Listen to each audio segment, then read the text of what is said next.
At this time, I would like to recognize for 5 minutes Congressman Michael San Nicolas from the territory of Guam.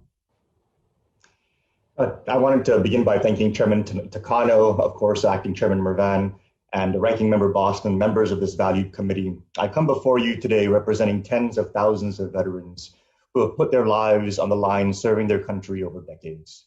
These same veterans fight, and some sadly have died fighting, for this very government to extend decency that they so deserve for their service. I wanted to, of course, thank the chairman as well for bringing a CODEL to Guam and to our islands, showcasing his commitment and the commitment of this committee to look out for the interests of all veterans, regardless of where they originate and regardless of where they reside in this country. Thank you very much to the chairman and the committee for that. To begin, I would like to highlight what was observed in that CODEL, and that is the fact that our access to medical care for many of our veterans, particularly in our territories and particularly in our Pacific territories, is a lot less robust than it is anywhere else in the country. Our proximity to care makes it difficult for our veterans to be able to access the same quality of care that many other members of the country can access.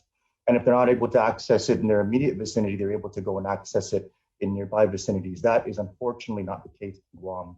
What I ask is that the committee help us to find greater alignment between our Naval Hospital on Guam and our veterans systems of care on Guam, so we can have a system of care overall that's very similar to what's being provided in Tripler in Hawaii, that's serving both active duty and veterans in that particular area. On a policy level, I would like to focus the remainder of my testimony on a concern regarding Agent Orange.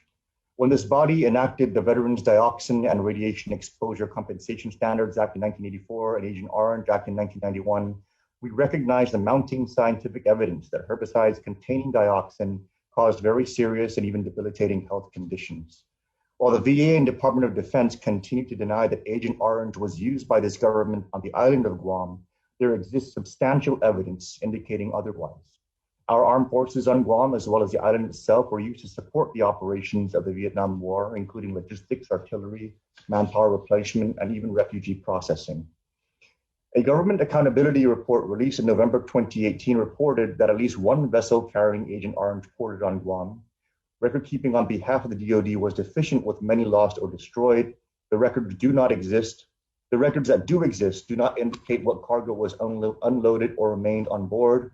Identification of Agent Orange testing and storage sites outside of Vietnam was deficient, and some of the commercial herbicides the VA conceded were used in Guam contained 2,4-D, 2,4,5-T, or both.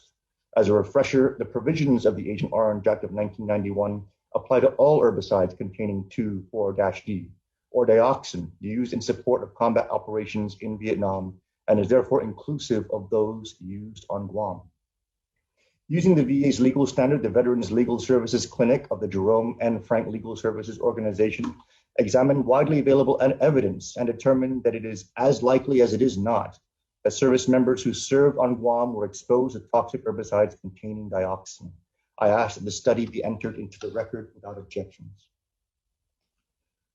Over the course of 3 decades, soil testing by the U.S. Environmental Protection Agency and the Guam Environmental Protection Agency have revealed herbicide and dioxin pollution in locations throughout the island, where veterans have been telling us toxic chemicals were sprayed. Very recent soil samples tested in 2018 and repeated in 2019 detected 2,4-D and 2,4,5-T, as well as the toxic TCDD byproduct. The soil samples indicate, the GAA reports indicate, that there has been and there is dioxin used on Guam and present and affecting the veterans who served during that time. Mr. Chairman, my good friend from Florida, Representative Gus Bilirakis, has joined me in to introduce H.R. 3368, which will expand the presumption of service connections for veterans who were exposed to herbicides on the island of Guam. The evidence is there, and we need to make sure that our veterans who were exposed to this, regardless of the fact that it was exposed outside of a combat zone, it still was an exposure, and those exposures are causing health situations for these veterans that should be addressed with the laws and provisions that we've made available for them. I ask this committee to make right by our veterans and make HR 3368 a priority. Thank you so much, Mr. Chairman, and I yield back.